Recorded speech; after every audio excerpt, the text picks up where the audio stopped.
It's cold, brother. You got a cold beer right there. Yeah, that's the way it was intended. All right, you ready? You got to get the beer crack on the audio. True. See if I can do it at one-handed.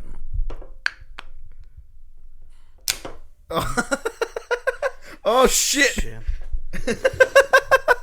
Well, that was foamy. All right, so there's one crack. Hold on, I got the other one. All right. Oh my god. Mine was not as explosive. You ready for the pour? I got some projectile foam. Yeah. Good. Fuck, I do need a boom arm. I got you. I'll pour for you here. Thank you.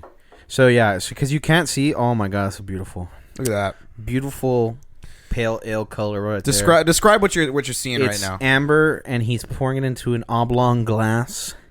And there's a beautiful, I want to say at least 2-inch head on that motherfucker. Oh, that's a lot. That's a big. Yeah, it's a big fucking head, but it's so fucking gorgeous. It's a beautiful amber color from the IPA. And we'll explain what we're drinking just right now. Oh my god, that's a big ass head. That's like a fucking 3.5 inch head. Yeah, that's a 3-inch head right there. You know, the 3-inch Punisher.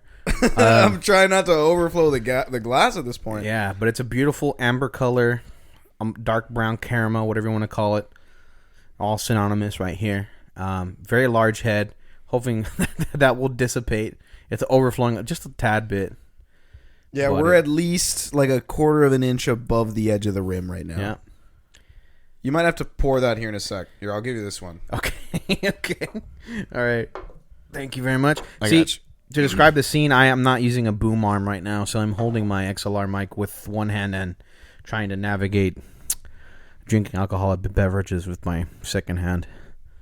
And you know from my eloquence that I have not started drinking yet, as you will soon see my vocabulary begin to devolve as more I drink. As more I drink. As more I drink, yes. As goyo drinky. As goyo drinky. I'm controlling the head right now by the flow right here. Yeah. So I don't want to get too much of a head on mine. He's pouring the second glass with both hands because he's using a boom arm for his mic, so he doesn't have to, Because some of us are prepared. Yeah, some of us are prepared. But this one actually surprised. When he was pouring, it did not have a very large head, but when he stopped pouring, now it has coagulated, and it also has a very large, frothy white head.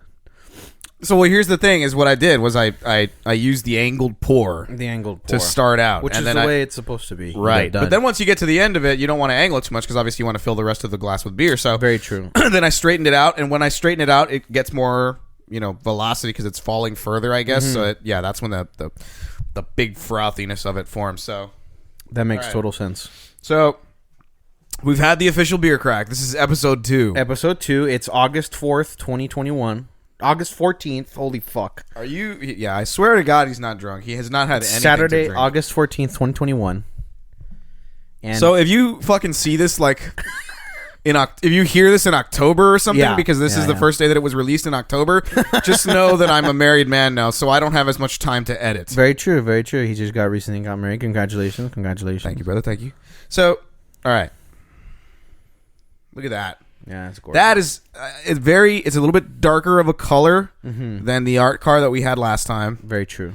Amber, very thick head, very similar to the last art car as far as the retention of the foam at the top.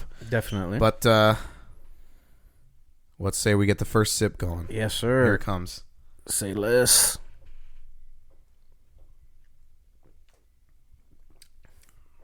Oh boy. That'll put some hairs on your chest. I don't know. I like it. I really do. It's pretty bitter. It's very bitter. So let's check this out. Art car was sitting at 54, 55 IBUs. We talked about IBUs last time. Yes, we did. It's the International Bitterness Units for anybody who has not seen the first episode or heard the first episode rather. You should go check it out for it. Anyways, but IBUs, International Bitterness Units. It's a metric that they use to be able to determine how bitter a beer is. Basically. Yep. So Art Car was at around 54, which is the last IPA we sampled. Today we are sampling El Chingon, which is a beer from Four Corners Brewery. in Dallas, Texas. Based out of Dallas, established in 2009. Yes, what sir. a company. He knows the facts, more facts than I do. Oh, I've done a lot of research on this. Yeah. So, quick story before you get into the facts. I'd like to say that I've been to the Four Corners Brewery, but I'm a little bitch and I exaggerate, and it's not true. I've driven by the Four Corners Brewery in Deep Ellum, Dallas, when I used to live there. So I've never been in there, but when people bring it up, I'm like, oh yeah, I've been there. I fucking been. Oh yeah, I've gone and had them, which is just total bullshit. Yeah. It's not. So if you ever hear me saying that, just say go ahead. Absolute horseshit. We heard the podcast. We know you're fucking fronting right now. Okay, go ahead. So yeah, well, and so 54 on that one.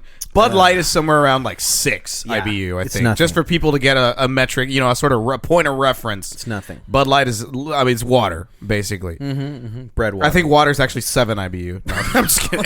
the water from Laredo, bro. Yeah, Got a exactly. little extra something in there. It's got a little bit of extra chlorine. little lead pipes.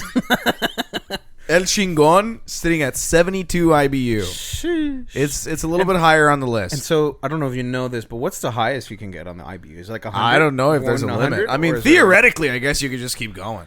Shit. So, because the way that beers are made, right? Yeah. You have a malt, you have a lot of water usually, you have hops, and you also have like your yeast, because obviously you have to ferment the beer. Yeah. So like the malt gets added first, and the yeast gets added to be to create the fermentation. Once the wort is created, and then there's a bunch of different steps. I'm just nodding along because I don't know actually. So this particular one, they have it's a different process. So you'll see this process common to a lot of IPAs. It's a process called dry hopping. Mm-hmm. Okay, so I remember you told me about this earlier in the week. Did I? Yeah, I have no idea what the fuck it is though. Yeah. oh, I told you I was going to tell you what it is. Yeah, like dry ice or some shit. No. It's like So dry hopping, dry ice. I don't know. Fuck. So dry hopping. So when you have a beer, you have to they create the wort using the malt and some water, and they do a boil. Right? Or rather, the malt is actually, I don't think it's boiled. It's a different process to create the wort. The wort is then the yeast gets added to it, and they add the hops first to the wort. They do the boil. They have hops. They have a couple of different hops. Usually, they have aromatic ones. They have flavoring ones, and then they have bitterness hops. So there are some hops. There are most hops do multiple jobs. Some of them are aromatic and flavoring. Some of them are bittering and aromatic. There are different types of hops, right? I did not know that. That's cool. So, and typically what they do is they add them directly to the boil when they're boiling the wort. Oh shit. And so that Gives it flavor? well, it's a flavoring thing too, because the malt has a big thing to do with the flavoring. And it also depends. Like, I mean, you could get really complicated with it, but like the malt, for example, if it's a grain, like most beers will use like barley, for example, on their malts. Yeah, like a very bready. That's why it tastes like bread. Right. Yeah. And so depending on like how much you roast the grains, you'll also affect the color of the beer. Oh wow. It's like some people choose to roast it a lot. Some people choose to roast it almost nothing. Like Bud Light, I think, is almost nothing. They don't roast it at all. Yeah. Again, Bud Light is basically water. Pretty much. Not hating on Bud Lighters, but I'm also hating on Bud Lighters. It gets the job done, brother. It gets the job done, especially on a hot day at a tailgated Dallas Cowboys game. Hell yeah, brother. So you got that. So dry hopping is a little bit different. So dry hopping is added after the wort is fermented. So what you do is you have the wort, it boils, they add hops to it, right? Mm-hmm. What they'll do is after they add the hops, they'll add yeast, and that sits for several days, sometimes longer, and that ferments it, and that basically introduces the alcohol into the beer, right? Because at that point you basically have just a flavored beer that has no alcohol. Is a product of the process of fermentation. Yes. Right. Mm-hmm. So when you add that, you get your beer. Dry hopping, it's not actually dry. What they do is they add the hops directly to the fermented wort. Oh. Afterwards. Okay. So it's not boiling. It doesn't boil. Oh, yes. Okay. The difference is that at this point, usually dry hopping is used for aroma. Because when you add hops directly to the boil will cause like a secretion of acids that are in the hops. Okay. Yeah. So without that boiling sort of effect, it doesn't pull those secretions out, and it doesn't add any bitterness to the beer. So when you dry hop, you're basically only adding aroma. So you can use hops that are typically like that you really want to get an aroma out of this hop, but you know that this hop also adds a lot of bitterness. You can dry hop it and only get the aroma out of it instead of adding any bitterness. Wow, that's very interesting. It's a very cool it's like process. it's like a way to add, like, let's say, a cologne or perfume to your beer. Is that kind of like the equivalent in a simple form? Yeah, I in suppose, layman's terms. Layman's terms. Without exactly. without getting beerology 101 over here. Right. And so this whole process. So who would do something like this? Would be a brewer's job, or like, is there an official title for it? Like, is there? I don't know about a title. I mean, as far as I know, I mean, like a brewmaster or some shit. I mean, it's just a general thing, you know. Yeah. I'm sure that they've kind of changed the process around to sort of industrialize it, you know. Yeah, got to mass produce stuff 100%. like that. Yeah. Because I mean, so Four Corners, they're from Texas. They are Dallas based. Hell yeah, brother. They have a lot of really cool beers that are centralized around Hispanic culture. They do. And so the original owners, the original creators, is three guys that they were very into craft beers. And they were very into home brewing. Which you know, having lived in Dallas, it's not uncommon to meet people. Yeah, I'm very into IPAs, bro. So yes, it's very. They have their surfboard on the back of their truck. Yeah, in Dallas, where there's no fucking beaches. It was actually, in my experience, it was more like the fintech, you know, the financial technology, like, developer type of people, or the business people. Really? Like, that you know, had the expendable income to afford to, like, be able to experiment with that type of shit. You know what I'm saying? Yep. So yeah, it was those type of people. Okay. Well, yeah. Well, yeah. So I mean, I guess these guys were those type of people because they started a whole ass fucking brewery out of it. Yeah. It's you know, it's part of Deep Ellum, which is like I want to say, like, the Austin of Dallas. You know, very artsy fartsy. A lot of cool places to visit down there with art and craft beer. Yeah, craft beer is really big in Deep Ellum. Though I heard it's kind of hood though, so you got to be careful sometimes. Yeah, that's just what I've heard though. I've only driven through. Sadly enough, I did not visit because, you know, el COVID. El virus. El virus, you know. Anyways, go ahead. So, yeah. So three dudes. Three dudes. Pretty cool. So, Four Corners was actually known for a very specific type of can. I don't know if you know this. Can? Yes. Like a can? very specific type of beer can. Oh, no, I didn't know that. So, up until 2020, they were known for their 360... lid cans. What? Which basically, instead of like a crack open can like the one we have right now, it was almost like a soup can where you crack it and you pull the whole thing back. Oh. So what it basically turned into was a cup. Yeah. Instead of just a can with a little lid, it basically turned into a cup. Yeah, cup. That's fucking cool. Yeah, it was actually pretty intricate design. I actually looked to see if I could find any like that I could buy. I can't find any. We probably got to look around, maybe ask around, see if anybody happened to. You know, they probably sell them in Dallas, if anything. They probably sell them at the Fort. You know. Well, Four so Corners. the problem is that the problem is that the manufacturer stopped creating those types of cans. That's whack. So, like, it wasn't a choice that they made. They were one of the more popular ones that had that type of can. There were several other breweries that did have that type of can. Like a Campbell's soup type of yeah, thing. that's what it fucking looked Campbell's like. soup Well, I mean, it didn't beer. look like as rounded off. It looked like a normal can, except the whole fucking top That's just fucking peeled cool off. because you can, like, collect them and stack them and shit. You know, because like a normal tin can, it's like, you know, kind of whack. But I could see myself collecting, like, the cans for every, because they do have a bunch of beers that I haven't tried. I like El Chingon because it's strong as fuck, and when I want something on a, you know, an evening when I get fucked up, I'll just drink that when I'm hating myself.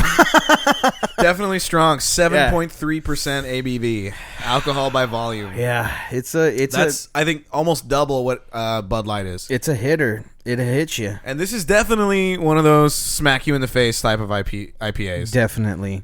If you're not like used to drinking IPAs, or I wouldn't say just used to it, but if you don't like beer in general, you probably wouldn't like this beer. So here's the thing. It's very bitter. I'm gonna pull out a study on you. Oh shit! Gonna hit me with the statistics. Oh yeah. Check I'll this have out. you know that I got a D in statistics in college. I barely passed that class. I believe it. Okay, so science, according to this study, basically says that Is it from a peer-reviewed journal? Shut the fuck up. Is it in? I read his citations. All right. APA format. No, it was MLA. You fucking shit. scrub. Okay, MLA. Good. Okay, go ahead. Sorry. It wasn't actually. It was a blog post, but Oh fuck. but I read several. I read the study itself. Yeah.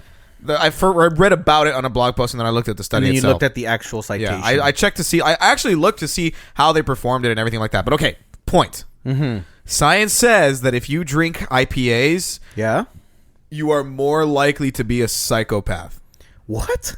Yeah, so 1,000 different participants. Oh, what they God. did is they got 1,000 different participants and they gave them different levels of IBU rated beers, and so they gave them less bitter beers in like the 10 IBU range, and then they gave them more bitter beers, like for example El Chingon, which is in the 70s or 80s, right? And so was El Chingon actually cited in the study? Or? No, it wasn't. No, but but they didn't actually cite yeah. the names of the beers that they gave But them. they They just just said gave this IBU the ratings. IBU range. Okay. And so what they did was they got 1,000 participants, gave them all kinds of different beers, and then depending on that, they also gave them a personality test.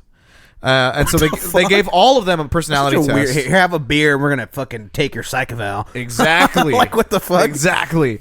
So they gave them all a personality test, and then they created correlations based on the bitterness that they preferred, as well as the, for lack of better words, bitter personalities that they had. Oh my. So a lot of them were a lot less endearing and a lot less empathetic. Really? Oh shit. The more that they liked bitterer beers. And they were thinking, I guess the working theory among them is that, for lack of better words, bitter flavors, bitter personality. That's what you got. Like, Shit, what the fuck? If you're the type of person that likes black coffee and really bitter beers and shit like that, that to most people, that shit's disgusting, you're more likely to be a psychopath. What? Yeah.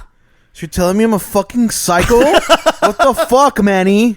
I'm not psycho, bro. I'm not psycho, bro. Yeah, okay. You're getting really mad right now. So, but I guess I looked at it. I mean, it was that's like you described me. I feel so attacked. I drink black coffee. I don't put anything in my coffee. I like El Chingon, bro. Like, what are you saying, bro? I'm scared. telling you that you are more likely a psychopath. It doesn't mean you're a serial killer. It just means that you lack emotion. Did I lack emotion? Fucking hell. Shit, No, but dude. like, so what it said was, Go to therapy, guys. like Go to the therapy. correlation that they were basically able to make was that the more that you like these flavors that It were more not supposed to yeah. be good to you. Okay. Like, in other words, Yeah. most people like sweetness because sweet is a common thing. Yes. Almost everybody likes sweetness, right? Yeah, it's a because taste, sweet yeah. is a taste that your taste buds are naturally prone to like. Yeah, Like, that's just something that we are, like, as humans, we just like. But bitterness is not something that we're supposed to like. So the thought process is, like, almost masochistic. Like, you enjoy... I was about to say, I was like, well, you know, I'm for a counterpoint. Maybe I'm just a fucking masochist, okay? Maybe I'm into that, okay? Don't fucking kink shame me if I want a little pain in my life, okay? Maybe it turns me on, okay? Well, and maybe Fuck you got off, a kink. scientists. Maybe that's the thing. But that's just what I read, all right? That's just the scientific study they did. It's not... 2021. By no means is it proven. It's just what they said. They said, you know what? If you like black coffee, if you like beer that is really fucking bitter, if you like things in general that are, I can't think of any other really bitter things right now. Yeah. If you like them, you're just more likely to be a psychopath. It doesn't mean you are, and it doesn't mean you're a serial killer by any means. Just because you're a psychopath doesn't mean you're a serial killer, but you're more likely to be a psychopath. Yeah, I could see that. I could see that. Why? I don't know. But yeah. So El Chingon. So because you like El Chingon, you're more than likely a psychopath. So the flavor profile reflected the emotional profile of the people who drank. Yeah. There's a correlation between their psych profile and the flavor of the beer. So they're more bitter people, colder people, I guess. I don't know. Correct. I guess I could be cold. I mean, that's probably true. I mean, I don't know, bro. I feel attacked right now, and I don't feel it's not my safe space. I'm gonna have to retreat into my I'm gonna have to retreat into my happy place in my mind, bro. You know, the trees. Safe space. And the log you cabin. can talk about your safe space. My safe space right here is with this fucking. That's true. beautiful beer Just right drown my problems in alcohol. So, I mean, if you look at it, look at that gorgeous color. It's a beautiful amber. You were very right when you kind of described it with like a little bit of a caramel. Yeah, like a caramel. You can see the clarity of it too. Yeah, it's transparent. You can also see the beauty of these etched glasses. You can see like the bubbles rising up that are kind of helping to oxygenate it and keep that. It's gorgeous. Keep that flow. You know. These are shout out to what is it? Spiegelau, I think we said. Spiegelau glasses for the proper proper IPA glasses, guys. You know, if you never had an IPA and a proper IPA glass, recommend it. It's such a better way to experience the beer, honestly. You know, and you might talk shit about that, you know, but like you might say, I don't need a special fucking glass to drink it, but it really does make a difference. I'm gonna tell you right now to go fuck yourself if you say that. If you fucking say, if you're the type of person that's gonna immediately I'm a write it off convert. and you're gonna be like, you know what, I don't need to have a glass. Fuck you. I'm just kidding. I like you, but Yes. at the same time, keep listening, please. but stay, please. Please stay. But seriously, I got it for like $10 at HEB. Try out these glasses, and I know you don't know what HEB is probably if you don't live in fucking South Texas, but yeah. It's a superior. It's a grocery store that is better than every single other grocery store on the fucking planet. It is. Fight me, at me, comment. It is. Tell me whatever the fuck you want. Look, HEB is better. Speaking from experience, from being HEB deprived to having HEB again, it's, you know, it's definitely something that you miss in your life. You don't realize what you have until it's gone. Okay, 1,000%. 1,000%, bro. Like all I had was Kroger's, fucking Tom Thumb, fucking Fiesta. Okay, the nearest HEB was like 2 hours away. It was disgusting. I never went. And they got great beers too. They got a great selection. Yeah, they do have. They have a whole beer section. God bless them. They bless them. You know what? They just know what Texas people like. Okay, and there's stuff at HEB you can't get anywhere else. Can't get any other HEB. Anyways, I will say this. HEB doesn't sponsor us, so we're gonna have to cut it off right there. Once they sponsor us, we'll get a longer segment going. Longer plug. I will say this. HEB has awesome beers that I've had so far. But just because we're talking a lot about beer, I want to clarify. This podcast is not only about beer. We will be having other types of alcohol. It's going to be liquor. There's going to be mixed drinks. There's going to be straight liquor that is supposed to be better than others. We're going to have beer. I mean, we'll have... I hesitate to do it. But at some point, I will have to have seltzers on here. Oh, fuck. Well, I mean, it's not so bad. There's nothing that I can review about a seltzer, though, bro. I mean, I don't know. Like, be honest. When the seltzers were first introduced, like when White Claw was making the scene, like getting onto the scene, I was still in college, so like it was like a big thing in college. Like go to a party and people were drinking White Claw, and I was at the time I was being all conservative and fucking reactionary, and I was like, yeah, fuck seltzers, I'll never drink that. And then lo and behold, look at me now, I fucking drink that shit. You know, sometimes. I mean, maybe not all the time, because you know what, it does the job. It is not my drink of choice. No. It's like Bud Light. It does the job. It's not horrible. Yeah. If I'm looking to get lit at a party, of course, if it's there, I'll drink it. Like, you know, if there's no beer, then I'll drink it. You know what I'm saying? Like, you know, it gets the job done. Well, and like El Chingon, for example, craft beer. Yeah, a little bit on the bitter side, but this perfect example right here, this beer, you can taste sort of the roasted grains in this product. Like when you get the barley if you think about it and you look for it in the beer. You're smelling it. I can see you smelling it right now. You get that citrusy aroma, that orange. Because like the last one reminded me a lot more of like mango, you know, kind of a citrusy flavor. Yeah, this one's definitely more oranges. Mm-hmm. The art cart was very like almost tropical, like a very citrusy. This is very much more like a sharper. It's almost like a sharper kind of. I don't know how to describe the smell. Like almost like a paint thinner. Yeah, I don't know if that's the way I would describe it, but you can smell. To me, I smell the alcohol. That's what I smell. I don't smell alcohol at all in it. I don't smell. I don't know. It's a very sharp scent. I don't know what it is. Maybe it's not alcohol. Maybe I'm just imagining it. Maybe you just need a better fucking vocabulary. Maybe I need a better nose. I don't know. But it's a very different type of IPA. This one is also an American IPA. Eventually, we will start what the fuck? Dipping into different types of IPAs. There's non-American IPAs? Well, IPAs were originally created in England. Oh, shit.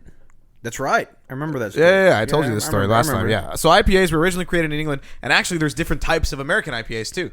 There's East Coast, West Coast. This one, I'm not sure which one it would fall into. Obviously, it's a Dallas. It's Texas, brother. It's a Dallas-based company, but that doesn't mean that they don't make East Coast or West Coast. They can still use. So typically, the differentiation is between the hops that they use. Oh, okay. So depending on the hops, this one uses like a Cascade, Columbus, Centennial. They're the very common hops that are used. They're like the C's. Is what the description says. This one is a very common hop set that is used fairly often, especially because you know, they are all like the Cascade and the Centennial. They are bittering, obviously. They're very aromatic, but then they also add like Santium in the dry hopping process. They're derived from Cascade, so they're very herbal. They're fruity. These are the types of hops that are usually used for aroma. So those are added in the dry hopping process, which is after the boil and the fermentation and all that. I see. And so this would make it a what? Well, so this one is, I don't know. I don't know if I would classify it as East Coast, West Coast. Yeah. I'm just going to stick with American IPAs to avoid sticking my foot in my mouth. But like it's a really good combination that they use because like the malts themselves, you know, they're very different. So that Santium is added to kind of what bridge. What is Santium? I don't even know what that is. Santium is a type of hop. Oh, it's a type of hop. Yeah. Okay. You know what hops have always reminded me of? They remind me of little buds of weed.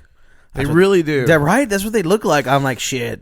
It's motherfucking weed right here. Yeah, they really do. Yeah, it's a plant. Yeah. So a part of it is also, I mean, I guess to kind of get intricate about it, we're, you know, kind of going on time here. But so the type of water that is used in a beer actually also matters. Really? Oh, well, yeah, because isn't like one of the selling points, marketing points of Coors is that they use like mountain water or some shit? I don't know. Yeah, because they have the mountains on the. You're right. on the You're can. right. Yeah. Because they had a whole thing where like the mountains would turn blue. Turn when it was blue. fucking Yeah. cold and shit.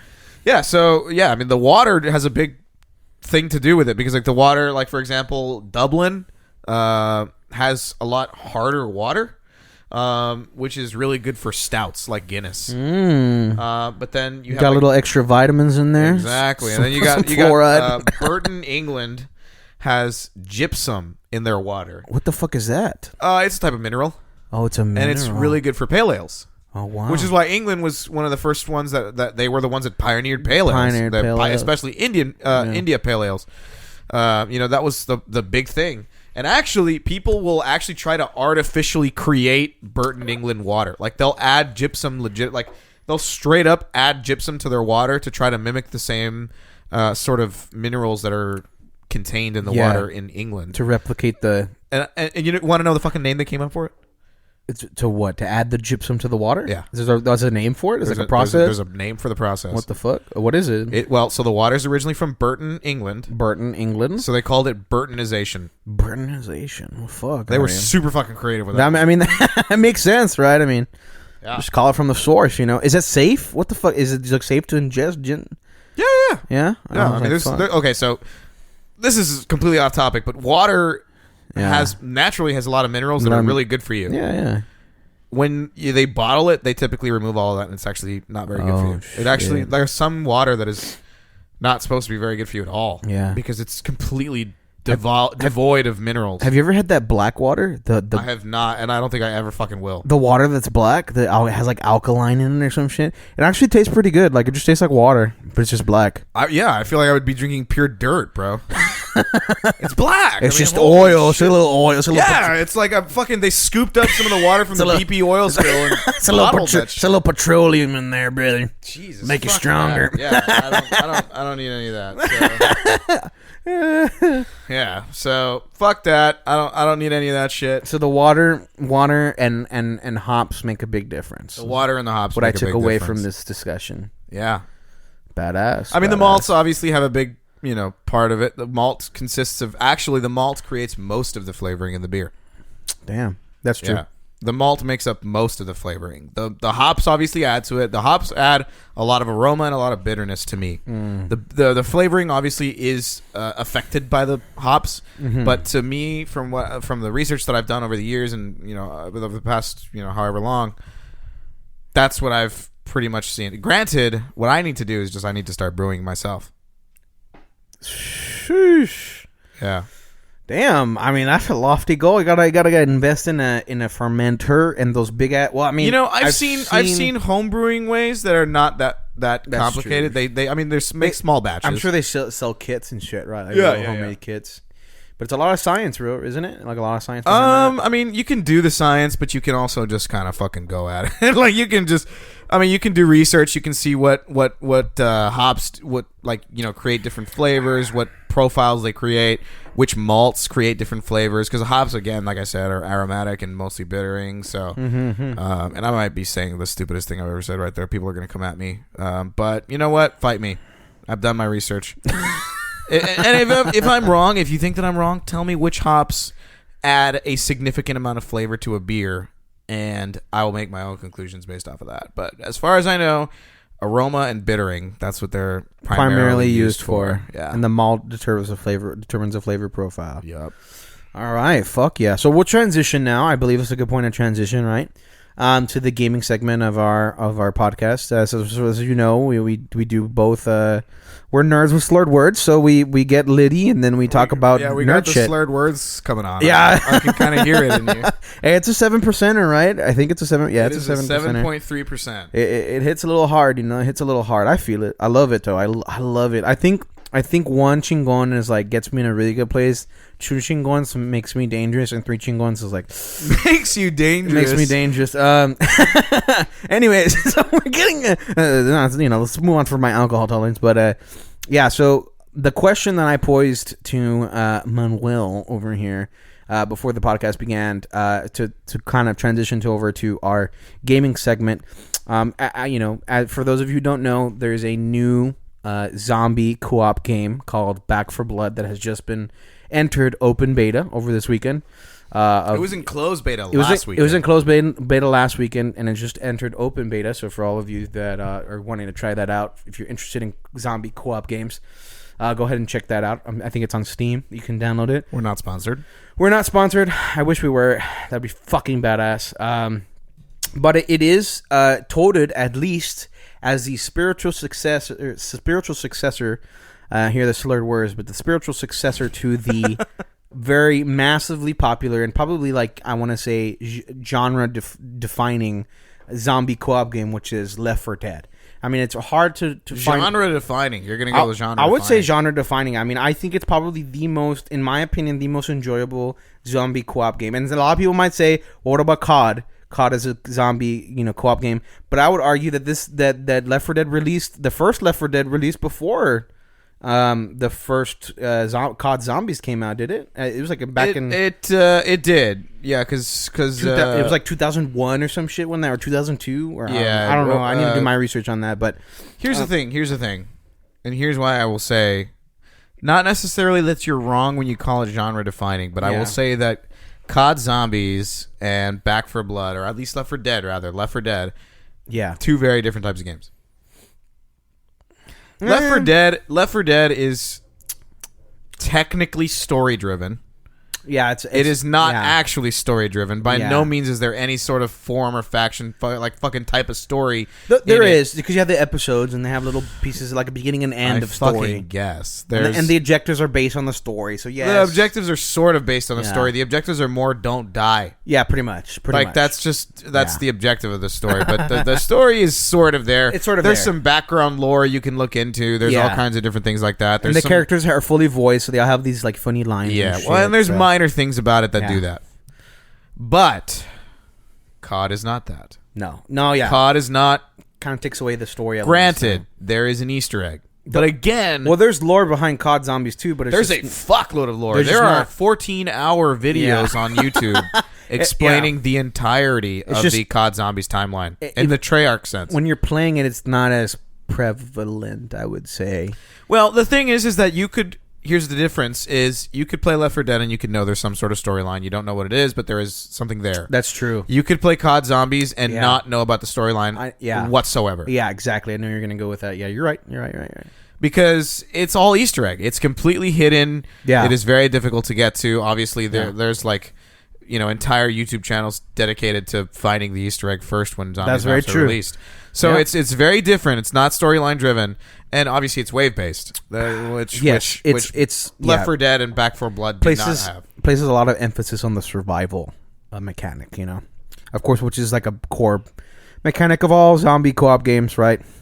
But yeah, I'm feeling it. Yeah, I know. I'm telling you, it hits. It hits you.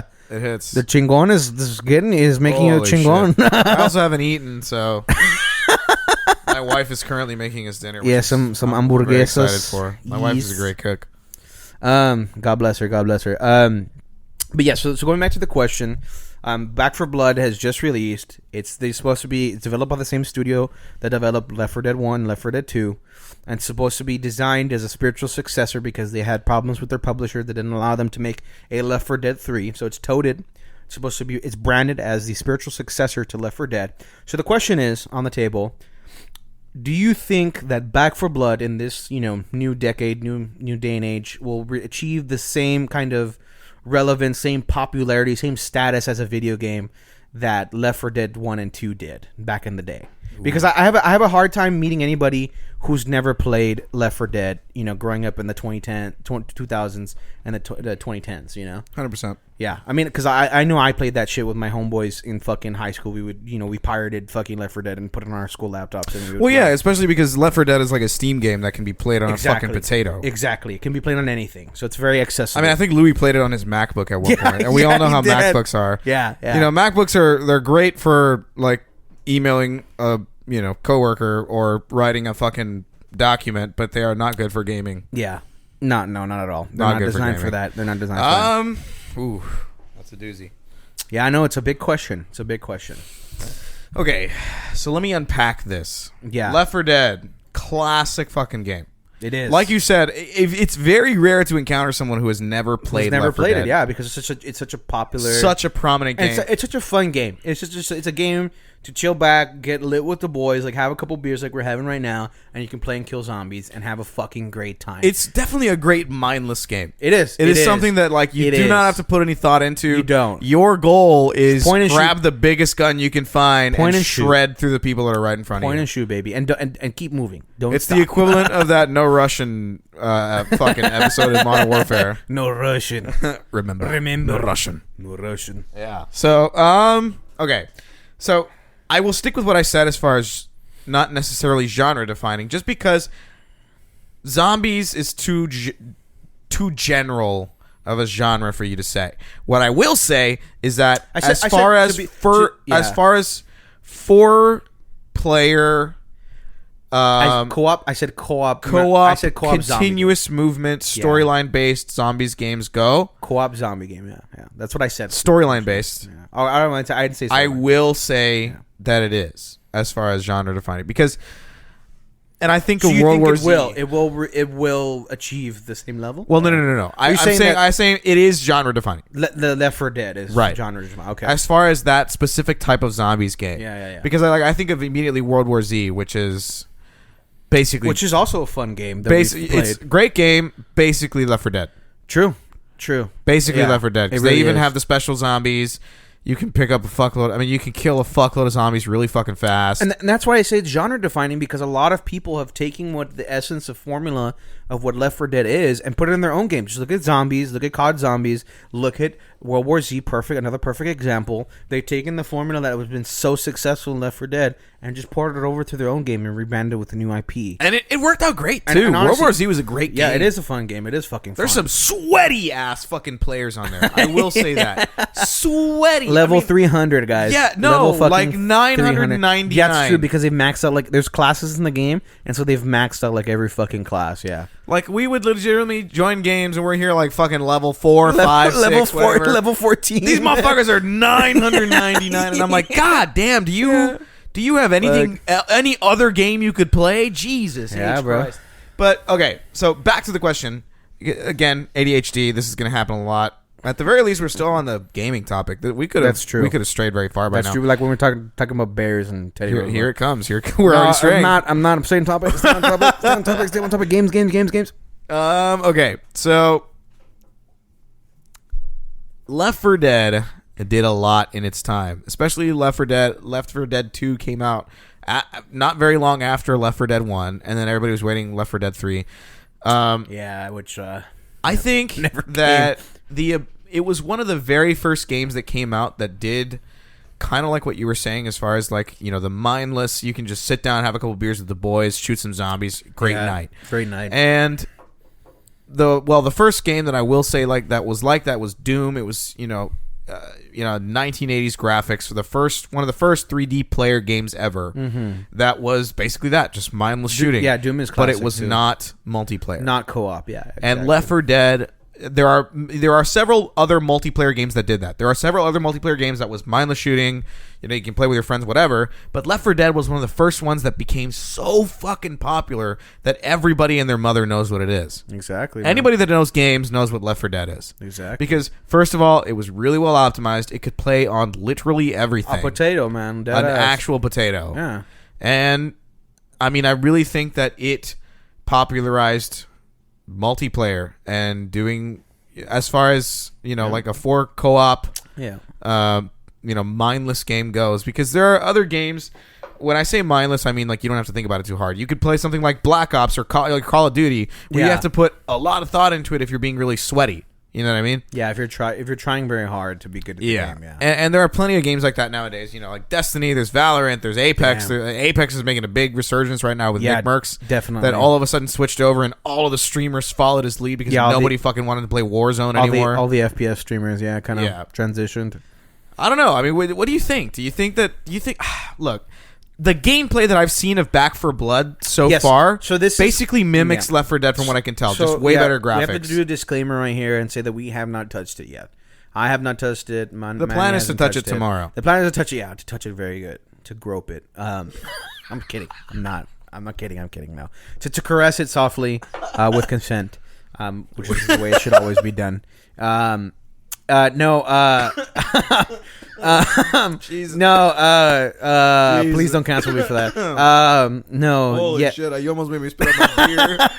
No. Yes, we plan to experience it tomorrow. But yeah, disclaimer that we have not touched the game yet. It's only from what we've seen. Video footage, streamers, YouTube footage, stuff like that. So you asked me for my opinion. I'll give you my opinion, and you can continue on. But my opinion is that yes, I think it replicates the Left 4 Dead formula to a certain degree and adds kind of new things on there that I think that they wanted to do for Left 4 Dead 3 but never got the chance to, at least in that franchise and that IP, the intellectual property. So I think, and then from the reactions I've seen, that people who have played it, who are big Left 4 Dead fans, and they're playing it, and they're like, fuck, dude, this takes me back. Like, this takes me back, to playing, late nights with the boys, with the girls playing. And we're just grinding, playing, good times. And so I think because it emulates that nostalgia, I think it will succeed. And it looks fun. It looks fun. I think. Do you think that it has enough new elements to succeed? I don't think it's perfect, but I think it has enough to be successful and to achieve kind of this new. Maybe not live up to its success, its predecessors. But to be at least a worthy successor, in the very least. But like I said, do you think it has enough new elements to succeed? So from the gameplay that I've seen, it looks incredibly similar. I mean, again, honestly, I would not complain. It's developed by the same studio, so sure. It's meant to be the spiritual successor. Yeah, it took all the core mechanics and poured it over to this game. I will say this: I would not complain, to be honest. If it were almost a fucking replica of it with better graphics, I would love it. Modern controls. That would be fucking awesome. Because Left 4 Dead 3, again, I mean, there's just a simplicity in Left 4 Dead 1 and 2 that has not been mimicked in a lot of games. Yeah, it's hard to find it. That gives it a genuine joy to playing it, because you are able to just disconnect and just play this game that you don't have to fucking think too hard about. You can really fuck around. You can really just have fun. Which is a luxury, it really is. Because it's almost impossible to be sweaty on that game. Yeah, he really is. Because I'm going to be honest, we're not the greatest gamers in the world. No. And we would play on fucking expert or whatever the hardest game mode is on there. Especially me. I'm really bad. And we would absolutely get our cheeks clapped. Yeah. Witches don't like me, man. They just look in my face and they're like, they fucking wreck me, bro. Fucking hate witches, bro. Yeah, you would get dick pretty often. Fuck it was witches bro. or chargers, bro. Chargers would come out of nowhere and slam you into the wall. That was that one session where I got fucking charged. I was getting fucking my little bussy destroyed by 5 fucking. Like, it was like literally the same session. I got fucking charged 5 times, bro. It was like, oh yeah, he got a juicy bussy right there, and he's just fucking coming at me. was disgusting. I hated it. Oh boy, we're cracking out another one, boys. Here it comes. Yay! It's like drinking a Four Loko, right? The two of these equal one Four Loko, bro. 1 Four Loko. Because the Four Loko, like the tall boys, are like 14%. Bro, how do people drink that shit, dude? How do people? Look at see the crack on this? Did you hear that? I hope you heard that. I don't think they could hear that, but a lot of foam. Yeah, already so fucking hot, spilling out of this shit. I'm once again pouring for him. Oh my god, I gotta slow down the pour. There's a huge head on that. It's a big white. I mean, I poured for like a second, and there's already like a 2-inch head on here. Frothy, dripping head right now. But see, this one is like the hops contribute a lot to that because the hops create the retention of the head and stuff. Oh, I didn't know that. So the more hops, the type of hops that they put in here obviously create a very foamy head. Okay, cool. Yeah. Well, and so like that's why you'll get a lot of dark beers that don't create very big heads on the top of the beer because of the type of hops they do. Correct.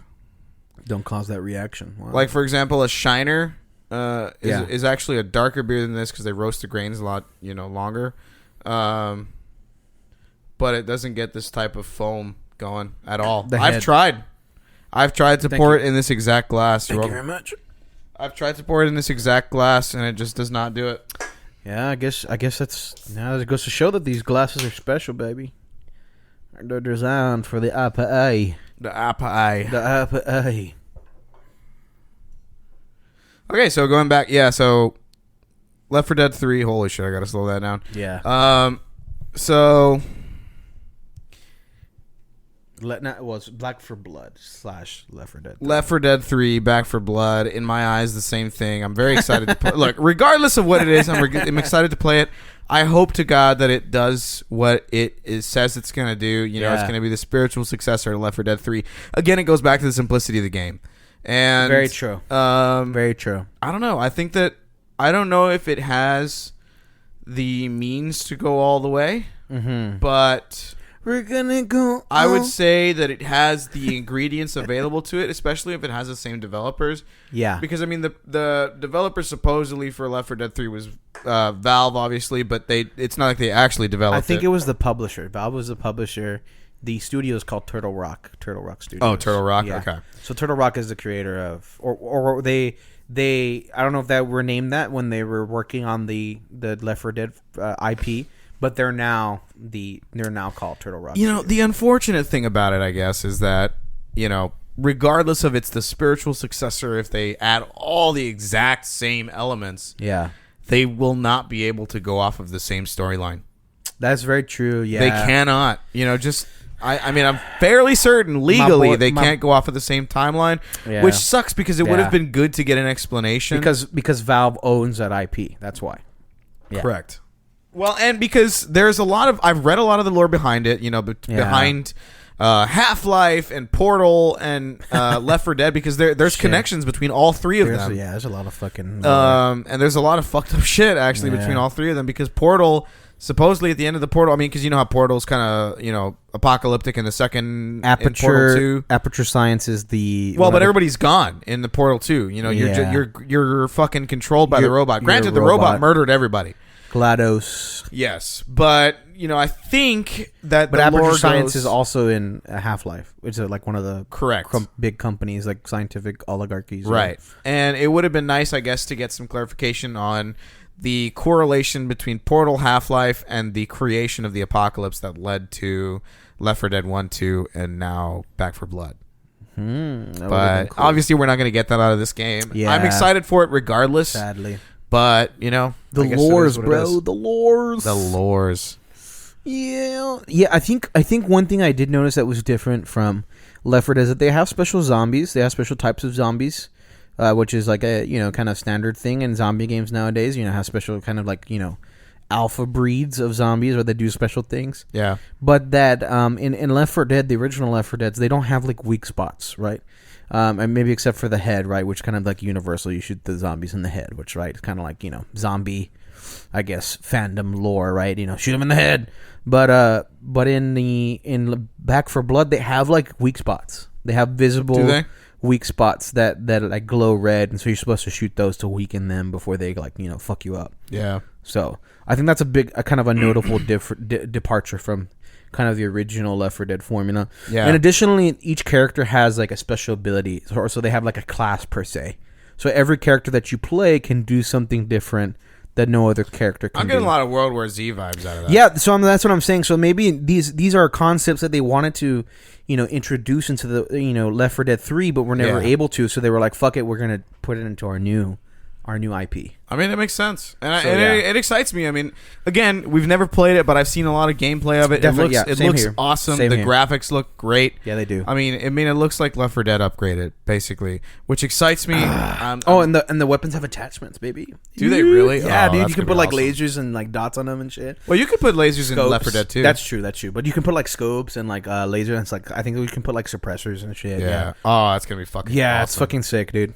Okay. Well, so you said you had a second question. I for did us. have a second question. So we kind of changed it up this week. Last week I kind of did all the research and choosing of topics and stuff. This week I delegated a little bit. Yeah. So This week I did the research on alcohol and the beer that we were drinking in the process of brewing and all that exactly. other shit. And I kind of like it this way. I think I came up with some pretty good questions. Yeah. Speaking of which, the second question that I had come up with is like, what is one piece of literature, or I guess one medium of art that you would like to see transferred into the silver screen, into the screen, into like a movie or a TV adaptation?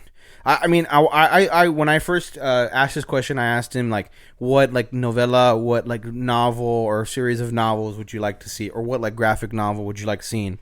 But we kind of opened it up to other things besides just like. So, and there's a specific reason for this, Yeah. because the only thing I can think of, and I'm kind of cheating here, because yes, so he asked me about, I don't know, an hour and a half ago. Yeah. He originally asked me this question about an hour and a half ago, off podcast. He was just kind of letting me know what the questions were going to be.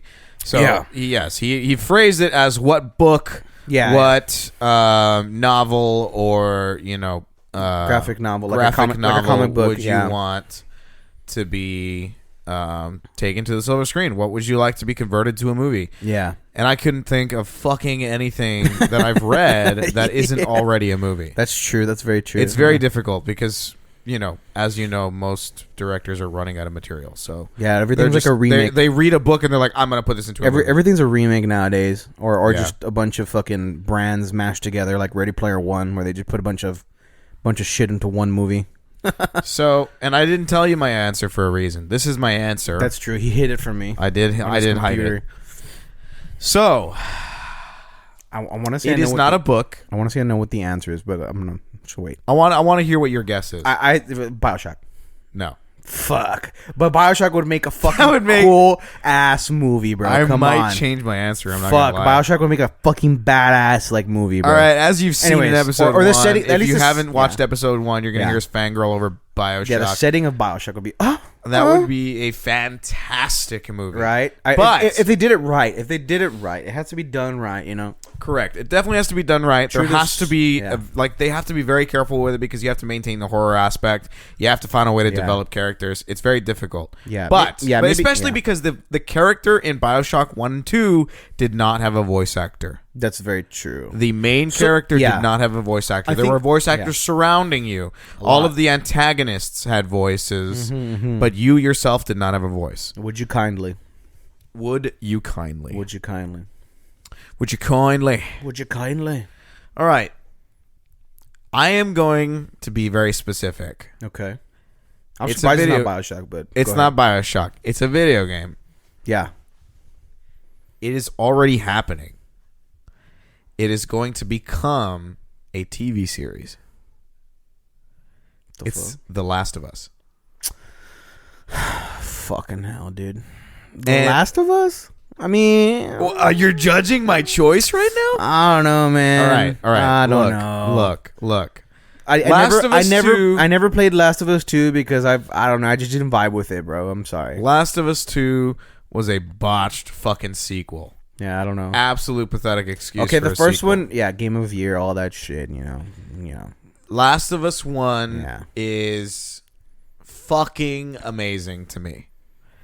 Okay. Great mechanics. Okay. Really, really well executed. Brilliant graphics the first time it came out. True. The second time it came out was even better because obviously they made it for next gen consoles. Yeah.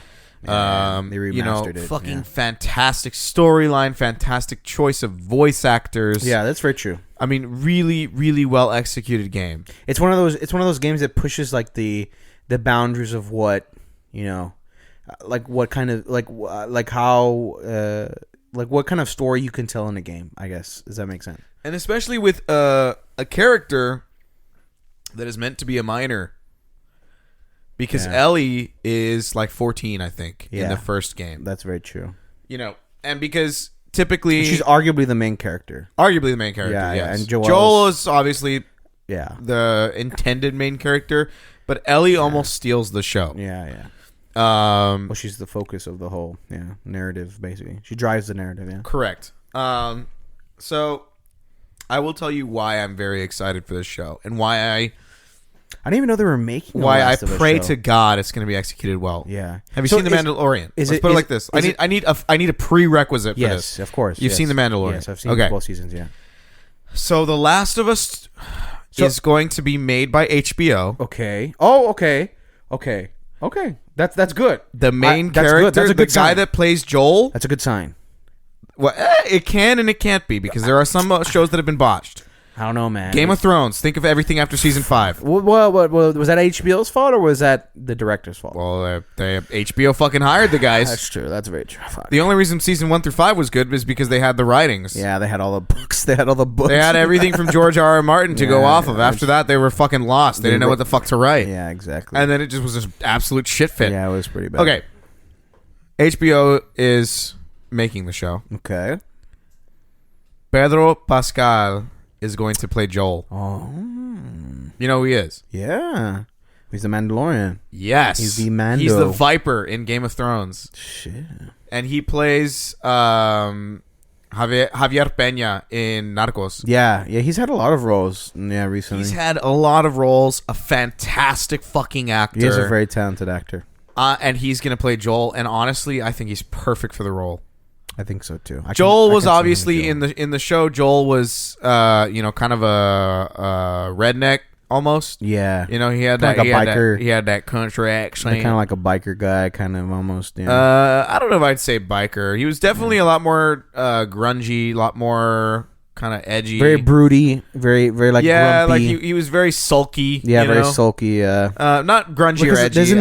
I think it's more just because he was a very sulky type of character. He was the type of guy that he preferred to be a lone wolf. He's all depressed because isn't his like family all dead? His daughter died. His daughter dies. All right, spoiler alert for everybody that hasn't played the fucking game. I mean, it's been out for fucking like 5 or 6 years by this point. Get over it. If you haven't played it at this point, who even are you? It's your fault if you haven't fucking played the game. Who even are you? If you're watching this and you're like a 12-year-old, and I'm so sorry if you haven't played the game yet. I can't believe I just spoiled it for you, but it's a fantastic game. Yeah. That by no means spoils the entire game. Yeah, the ending is, the entire game is still a fantastic game to play, even if you know that his daughter dies at the beginning of the game. You should play it, yeah. But yeah, fantastic choice of actor to play Joel. Because again, yes, he's a little bit of a country sort of guy. Who's playing Ellie? She plays, I'm trying to remember her name. She plays she also comes out of Game of Thrones.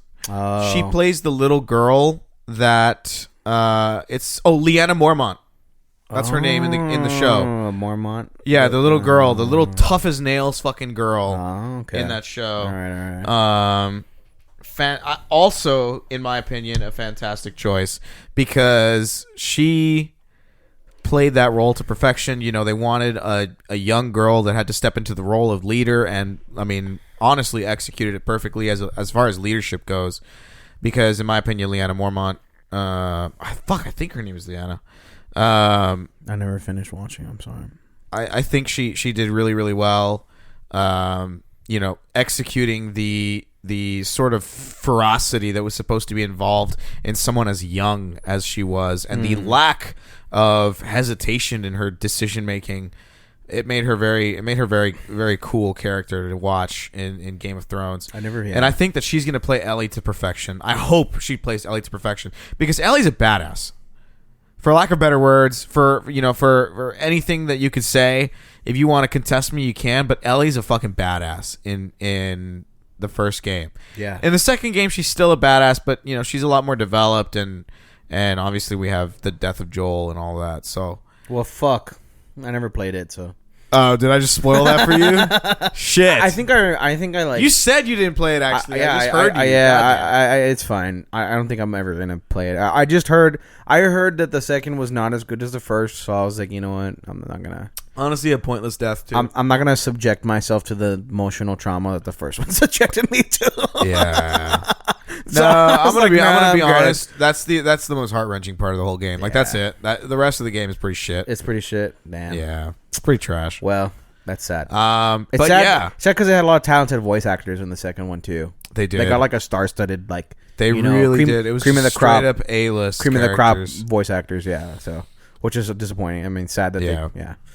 Well, and again, those two actors specifically make me very excited to see that the way that they're going to execute it. And like you said, HBO's producing it. That is a good sign. I'm excited for it. Yeah, because I think HBO allows a lot of like directors and producers to tell mature stories. Correct. Mature stories. They don't pull punches. People die. There's gore.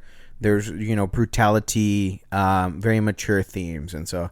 I think we always appreciate that, especially as an adult. Bella Ramsey, that's her name. Bella Ramsey, interesting.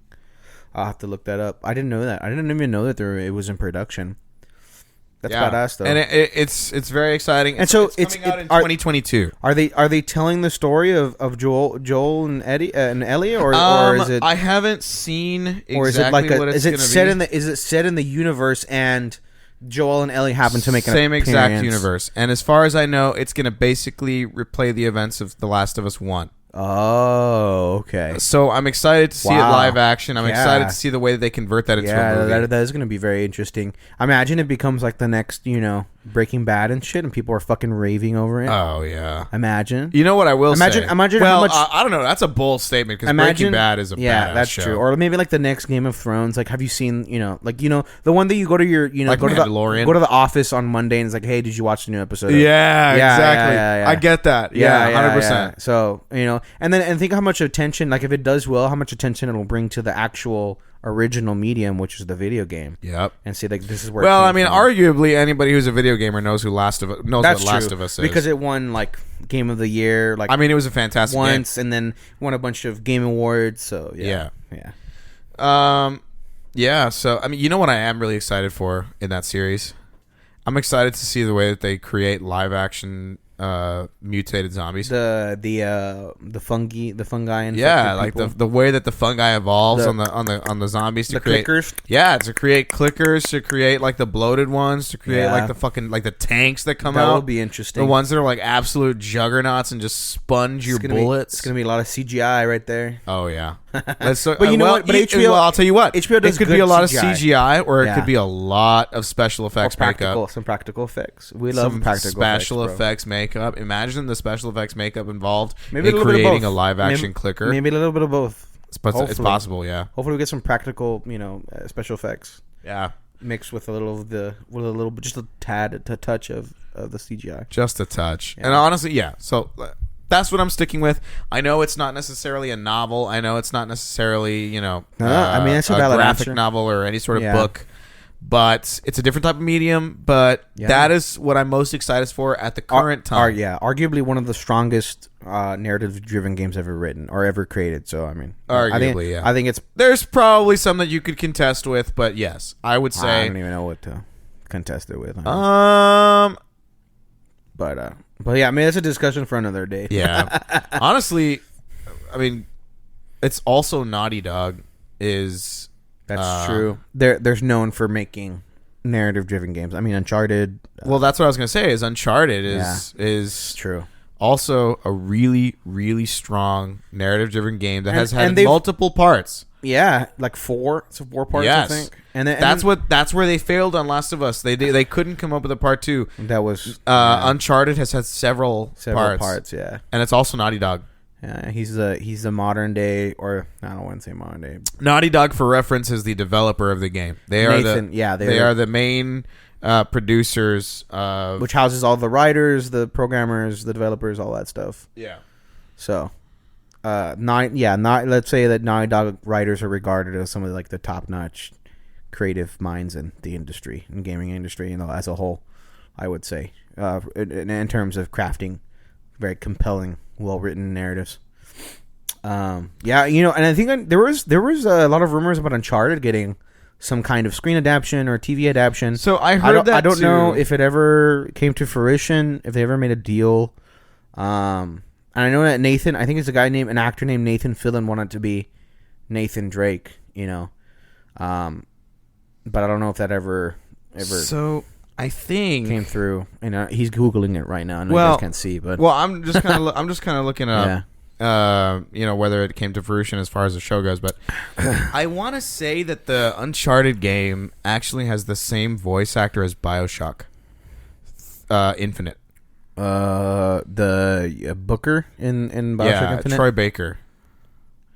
I want to say that he plays Nathan Drake. He portrays Nathan Drake in the game. Yeah, it might be. It very, very well might be. Yeah, he's a great voice actor. He is. Yeah, but it's different from being a screen actor. Yeah, no, it's 100%. very different. Yes, very, very, very different. Each one has their merits. Each one is difficult. If you're a screen actor, that doesn't mean you can be a voice actor. I would argue. No, I don't know about that. Well, because I'm guessing on this because I'm obviously not a screen actor, but I would say that some screen actors probably require a little bit more visual to get into their role. Maybe, yeah. I mean, maybe it's as simple as playing a fucking film for them and they can act along with it, but I don't know. Not my genre, not my profession. I don't know. Maybe I don't know if you are a voice actor or if you are a screen actor. Leave a comment. Leave us a review. Tell me that you think that as a screen actor you can be a fucking voice actor, like no problem. I'll believe you. I think it's true to an extent. Yeah.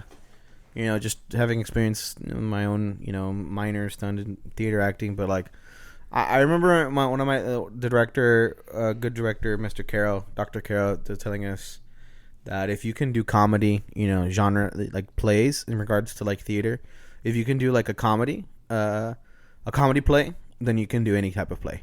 You say that like comedy was always the hardest genre to master, and if you could do that, then you could do anything. You could do tragedy, you could do drama. He would say that he would always say that.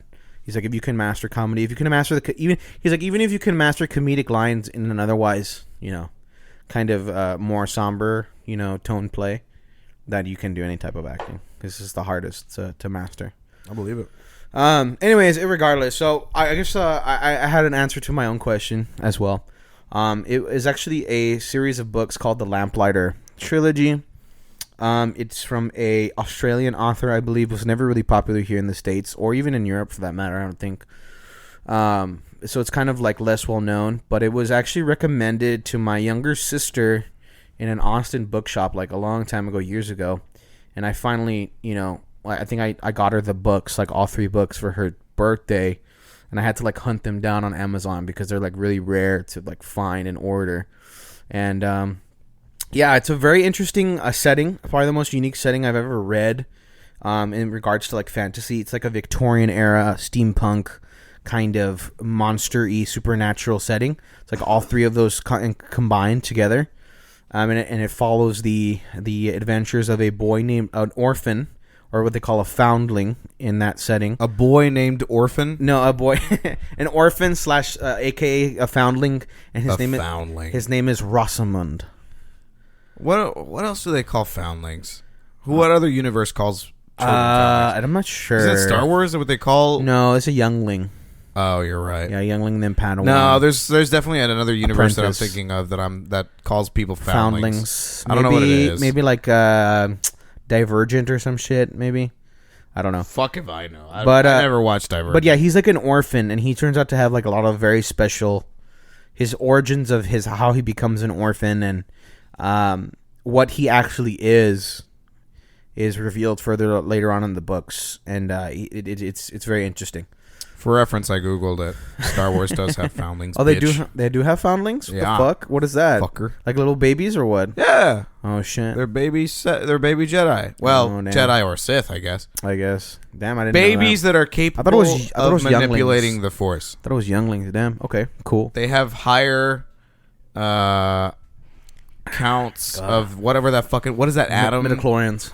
Midichlorians. There you Yeah. go. They have higher midichlorian counts. Yeah. Than the average person. Correct. But yeah, I would love to see that adapted into like a screenplay or even an HBO series. I think it would do very well as an HBO series, just because the setting is so unique.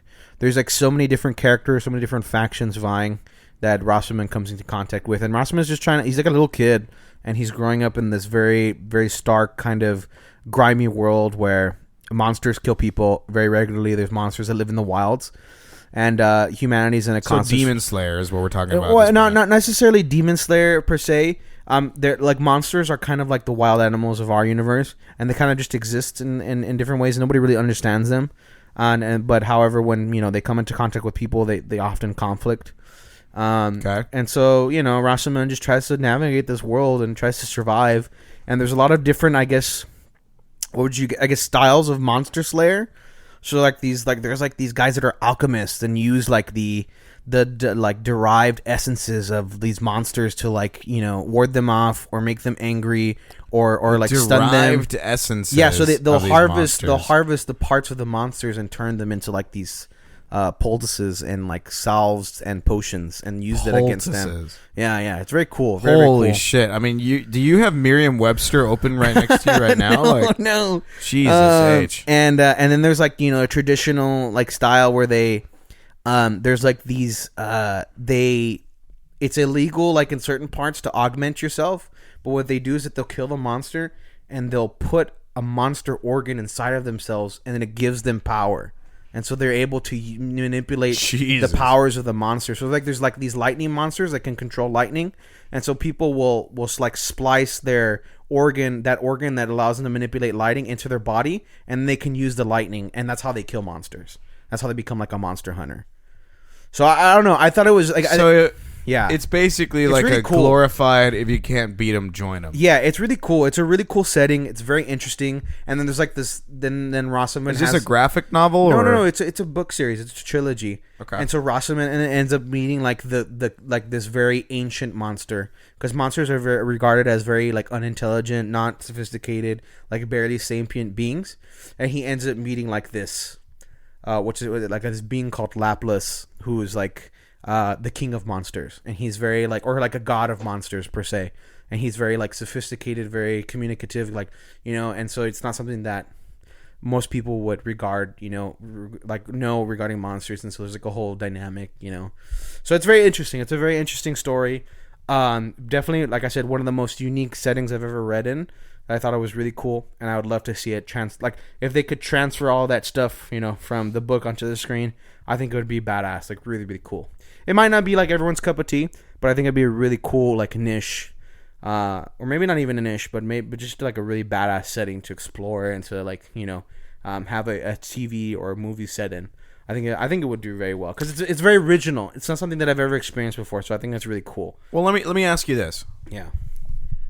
How successful do you think it would be if it were converted? Like, let's say best case scenario, and it does get turned into a TV series by HBO or something. Yeah. How successful do you think it would realistically be? I don't know. Considering because I don't know. I heard you say that it would be a niche several times. So it makes me think almost like it's not going to be very popular. Yeah, I guess it's maybe as a fan of the books is something that I would like to see. But like maybe there's a reason. Maybe that's pretty dick of me to say. But. Yeah, but maybe there's a reason. No, but I mean it's valid. Maybe there's a reason that the books are not very popular. Like that's why they're hard to find here, especially here in the States, because it maybe didn't do so well here in the States for a reason. Maybe I don't know. How the fuck did your sister find that? I didn't. I found them for her. We were at this bookshop in Austin. It was actually a toy shop, but they have a book section. And so I think I don't know if it was me or my sister asking about like what are good books to read with settings that are comparable to that of Lord of the Rings. That was the question, and that's what the employee recommended. He's like, read this, He's like, it's very unique, it's very compelling. So at least he would like the show. Yeah. He's like, it's probably one of the most unique like settings, universes that I've ever read, and so I think if you like Lord of the Rings, you'll like this. So you got 3 people at least on board. And I did. My sister read all of them. Actually, my sister did an art piece depicting one of that god I was talking about, the god of monsters. Really? Lapis. Well, he's like a giant. He's and actually it's funny because you can tell me he's like a giant dick or something. No, he's like a giant rabbit. He's like a rabbit person. A fucking rabbit. Yeah, dude, it's pretty cool. But like the author is actually, I think, originally a graphic artist that decided to write.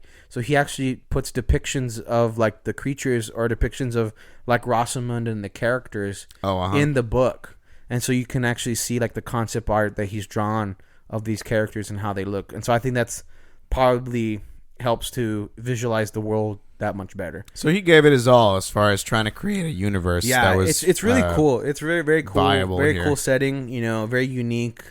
Like Victorian. Industrial era with monsters and like, I don't want to say magic because there's not that much magic, but more like kind of. It's interesting that they chose like a Victorian era. Yeah, it's like a Victorian era aspect for it. Normally for monster games like that, they choose medieval settings. Exactly, because they don't want to give you guns. They want to give you and bow and arrow. They want to give you swords. Yeah. They want to give you melee weapons that make it more difficult to deal with monsters. So they do have muskets in this like setting, but honestly the muskets are not that effective. I mean, a musket in general is a shitty weapon. Yeah, it's not that effective against a lot of these. I mean, creatures. do you know how much the bullet bounced around in the barrel before it finally got out? But I remember in the book there being even special like monster hunters that use like augmented like weapons, like guns, to like have like special bullets that do more damage to like the monsters. So there's like Did they have sleight of hand on?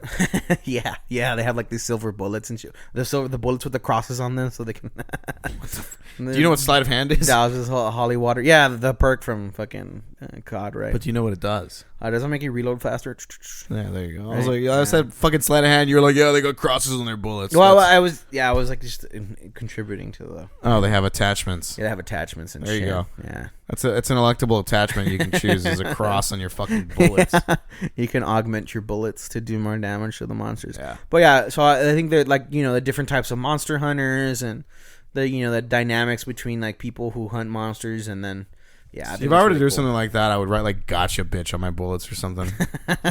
Just so that like if they survive, they'll pull it out and they'll be like, "Motherfucker, dude, what an asshole!" Yeah, exactly. This motherfucker shot me. God damn it! What a fucking cunt. Yeah, so that's what I would like to see. And that's all the questions I had for today. So I don't know if you want to call it here. We're gonna say a chupapi muñeño to everybody listening. Thank you very much. Yeah, chupapi muñeño. Chupapi muñeño. I'm not gonna do. I'm not gonna mimic. I'm not gonna. But anyways, thank you guys so much for listening. Yeah, it was a little bit of a delay between this one and the previous episode, but there's life happening. Yes, life was happening. I was getting married. We're getting ready for my wife was getting ready for school. I'm getting back to work. We had our honeymoon. All of that shit happens. Life happens. Shit gets in the way. So, not in the way. I was getting married, so sorry. I had to prioritize my marriage. So, yeah. Hopefully, we're going to be doing this a lot more often. I don't know if I would say it's a weekly thing. At least bi-weekly. Bi-weekly, I would say, yeah. But, yeah. We're going to hopefully try to get as many episodes out as possible. We're going to come up with some cool content. So far, we've drank IPAs. I don't know what we're going to go to next. I don't know if we're going to continue with IPAs or we're going to go on to a different type of beer. I'm not going to reveal that to you guys yet because I don't fucking know it. It's a smack you in the face type of IPA. Yeah. Yeah, so once again, El Chingon. That was the IPA for today. From Four Corners Brewery in Dallas, Texas. Yep. Four Corners Brewery. 72 IBUs. High up there. That one, I mean, it kicks your ass. It does. It's a real kick in the tongue right there. Yep. So kick in the mouth. Like I said, thank you guys for listening.